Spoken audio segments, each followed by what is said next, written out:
This is Chapter 15, Solutions by me and Terry, and I will be covering 15.1 and 15.2.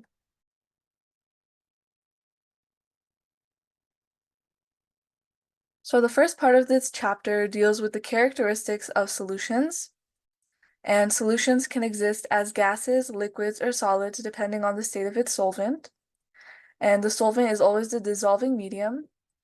Combinations of substances either form solutions or do not, and solutions can be soluble, insoluble, miscible, or immiscible.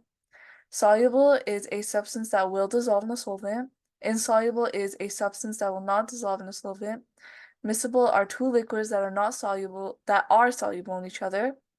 And immiscible are two liquids that are not soluble in each other. Solutions are homogeneous mixtures and they are composed of one phase, and solutions cannot scatter light beams. For solutions to occur, a process called solvation must also happen. And solvation is the process of surrounding solute particles with solvent particles to form a solution. For this to happen, the attractive forces between the solute and solvent particles must be greater than the attractive forces between the solute particles. And to determine whether or not solvation occur, we use the general rule like dissolves like to determine whether or not it will occur. And that is, for example, polar will dissolve in polar, nonpolar will dissolve in nonpolar.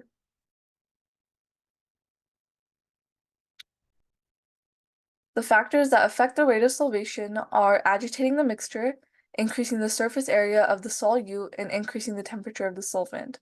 And I will cover why they speed up collisions and speed up solvation in a later practice problem. And when solvation occurs, something called heat of solution also occurs. Heat of solution is the overall energy change that occurs during the solution formation process. The endothermic steps are the energy required to overcome the attractive forces between the solute and solvent particles, and the exothermic steps are the energy released when the solute and solvent particles mix. Next, we have solubility, and solubility is the maximum amount of solute that will dissolve in a given amount of solvent.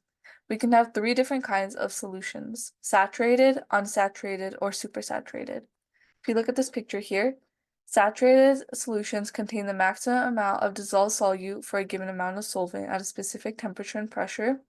Unsaturated solutions contain less dissolved solute for a given temperature and pressure than a saturated solution, and supersaturated solutions contain more dissolved solute than a saturated solution at the same temperature.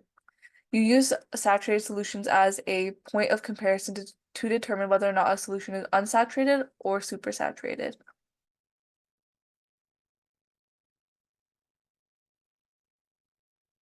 And there are two factors that affect solubility, and they are temperature and pressure.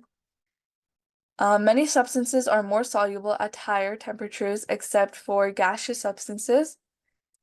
And pressure affects the solubility of gaseous substances. As external pressure increases, so does solubility.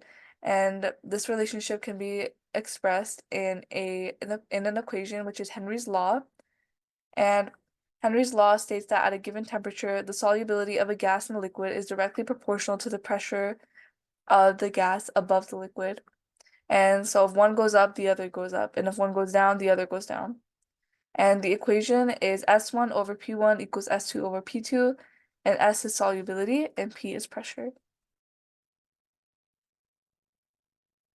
Now starting 15.2, which has basically all the math.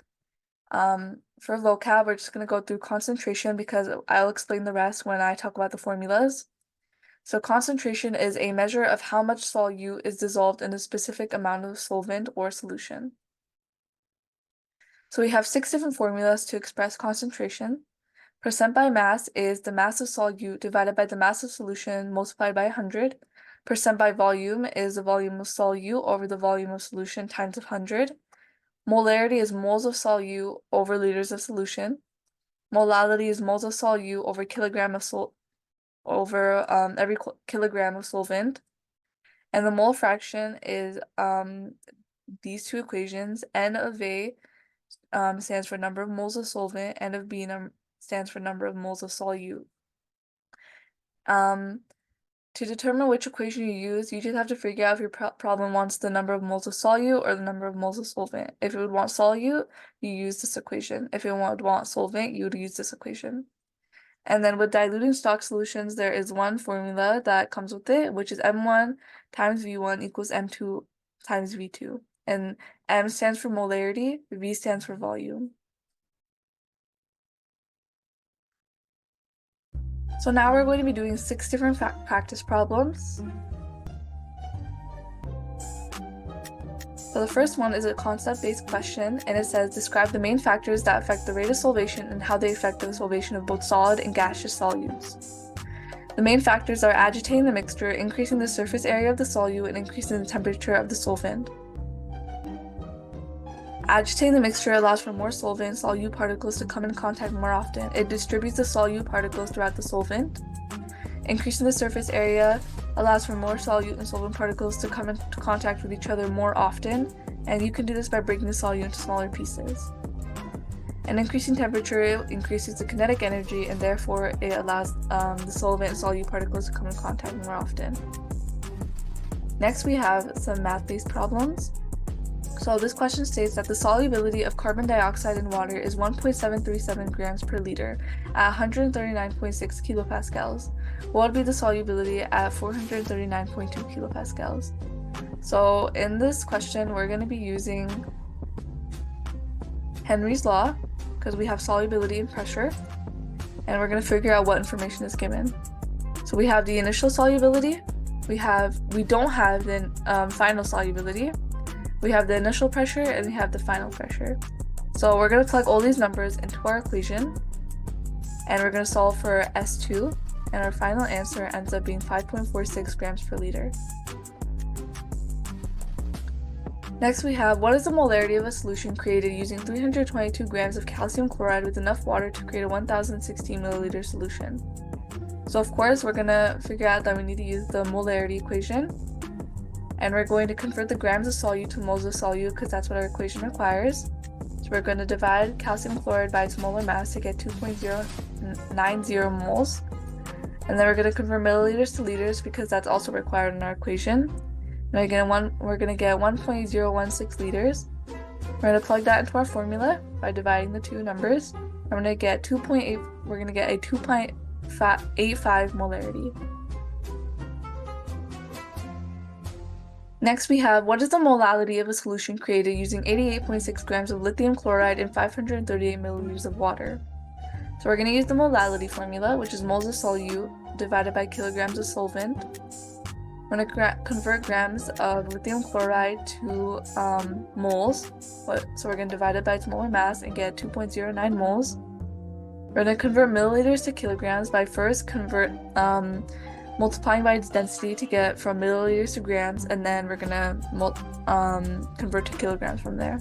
And then we're just gonna plug that into our formula, and then we're gonna get an answer of 3.88 molals. This problem is a little tougher. What is the mole fraction of solute in a 53.2% by mass aqueous solution of sodium chloride? So we're going to use the mole fraction equation, and we're going to use the second one because the question is asking, what is the mole fraction of solute?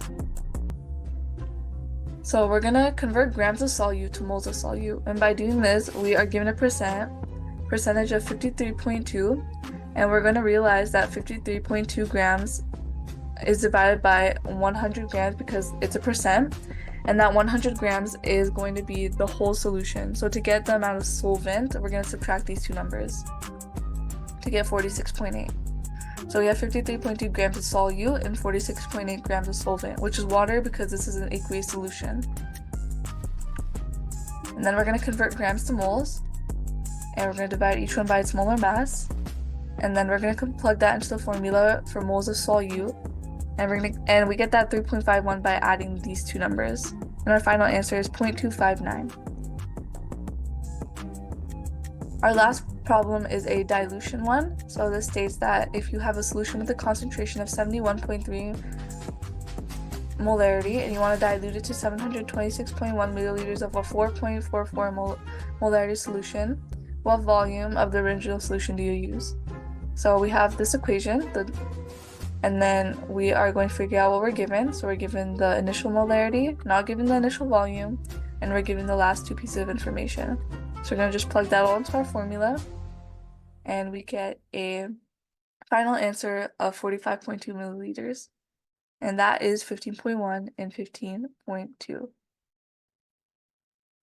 The first two topics I want to go through, it's electrolytes and colligative properties.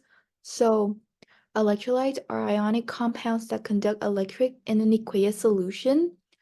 When an electrolyte produces many ions in a solution, we call it a strong electrolyte. And when it produces only a few ions in a solution, it's a weak electrolyte. Non-electrolytes are molecular compounds that dissolve in the solution but do not ionize. And colligative properties are physical properties of a solution that are affected by the amount of solute dissolved. So the more solute dissolved in the solution, the more the solution is affected.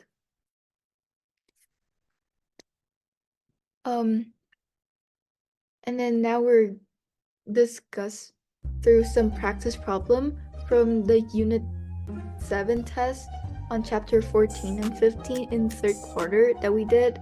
So the first question is, how many particles does aluminum fluoride produce when it dissolved in water? So aluminum fluoride, it's a ionic compound, and it has one aluminum cation and 3 fluoride anion. So in water, it will split into 4 particles.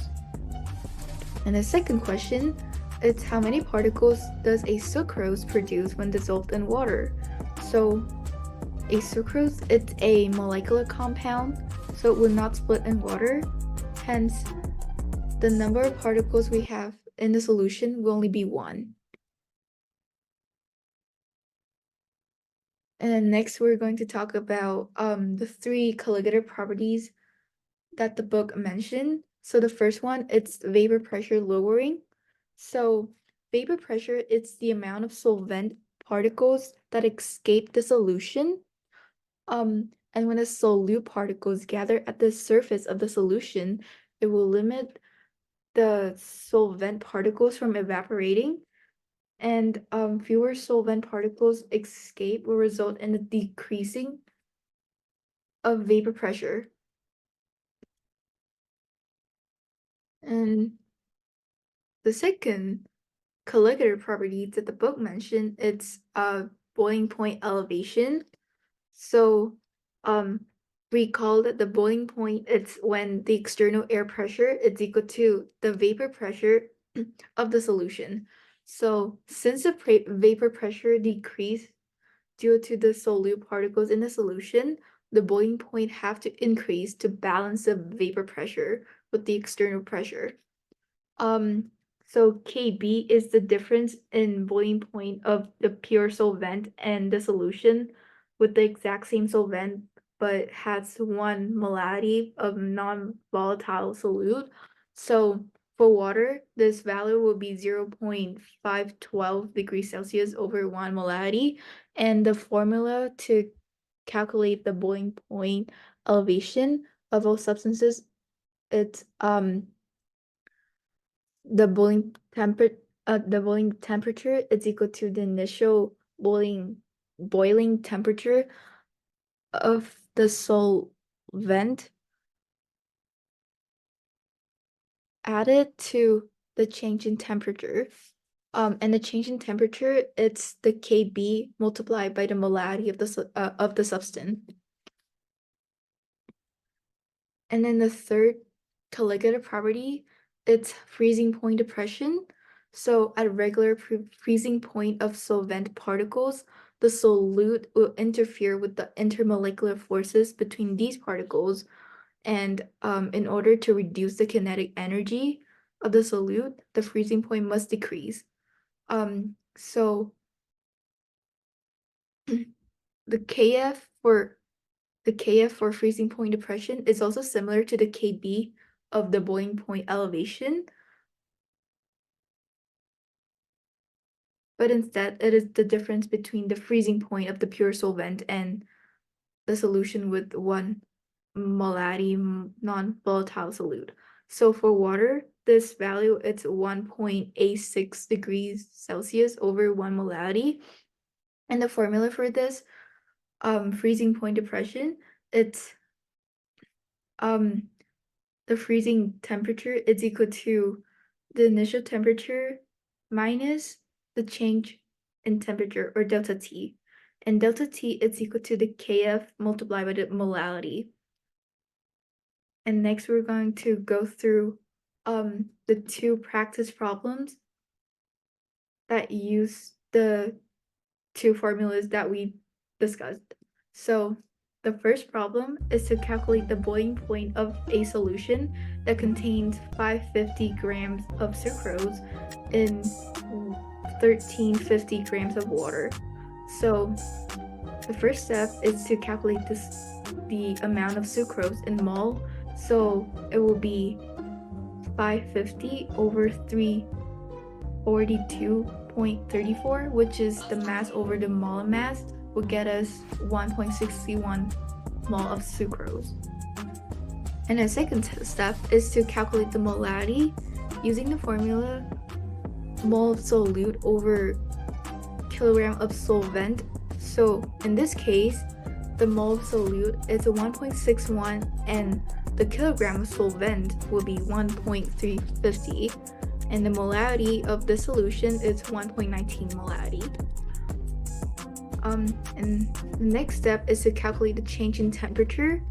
So we're going to use the formula delta T is equal to the Kb of water multiplied by the molarity of the solution, which is 1.19 times 0.512, which gives us 0.609 degrees Celsius. And then finally, to calculate the boiling point, we're gonna add the initial boiling point of water, or the solvent in this case, with 0.609, and we'll get 100.61 degrees Celsius, which is also our answer for this question. And then the second practice problem. So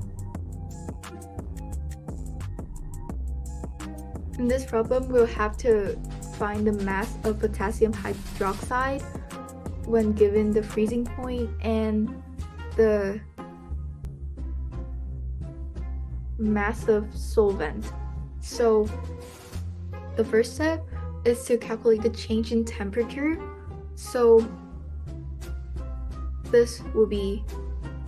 the change in temperature in this case will be 5.75 degrees Celsius. And then the second step is to calculate the molarity using the formula Kf times the molarity is equal to the delta T. So because we have the Kf of water and the change in temperature, the molarity can be calculated by dividing 5.75 by 1.86, which is equal to 3.09 molarity.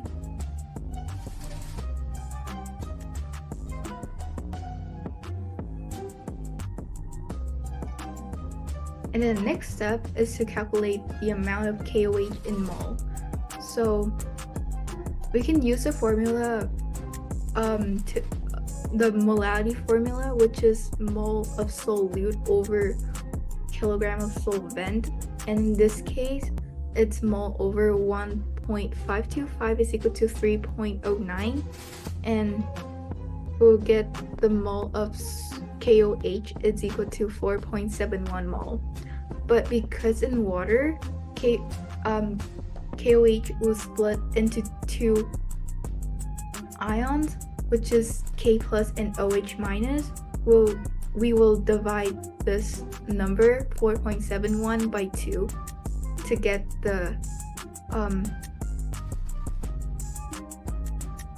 effective molarity of potassium hydroxide, which is 2.36 mole. And finally, we'll calculate the mass of KOH in the solution by multiplying 2.36 by the molar mass of KOH, which is 56.1, and we'll get the answer, it's 132 gram KOH. And now we're going to talk about osmosis and osmotic pressure. So osmosis, it's when the solvent moves from a region of high concentration to a region of low concentration of solvent particles, and it passes through a semi-permeable membrane.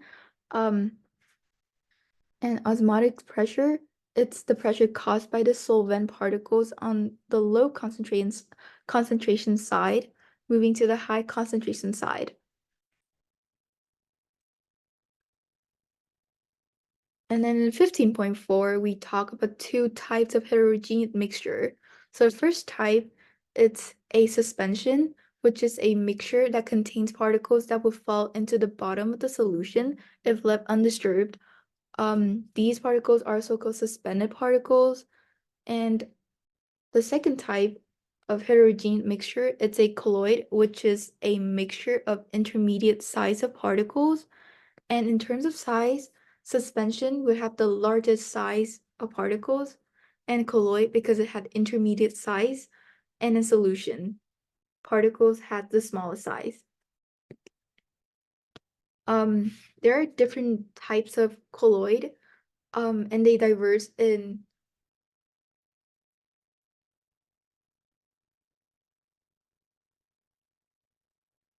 and the types diverse because of the solute and the solvent that made up the colloid. So this is how to classify them based on the solvent and the solute and examples of each types. So if the solute it's a solid and the solvent it's also a solid, the name for this colloid will be solid sol, and the example for this will be gemmed. And if the solvent is a gas, then the name for this colloid will be aerosol. And an example for this colloid, it's smoke or dust in the air.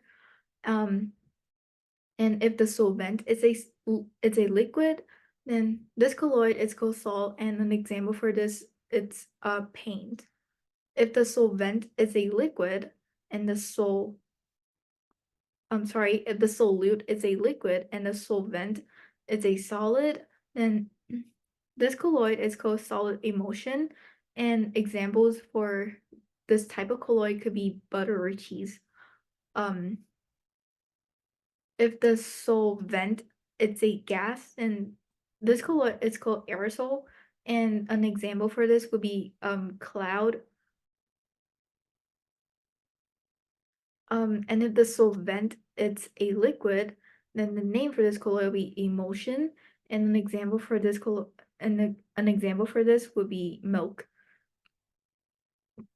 And if the solvent it and if this I'm sorry, if the solute it's a gas and the solvent it's a solid, this colloid is called solid foam, and an example for this is marshmallow. And if the solvent is a liquid, then this colloid it's called foam, and an example for this would be whipped cream. And finally, it's Brownian motion and Tyndall effect. So Brownian motion is the random motion of small suspended particles in a solution, and Tyndall effect it's the scattering of light that passes through a mixture. And yeah, that's it. Mr. Miller, please give up 100 out of 100 on this presentation.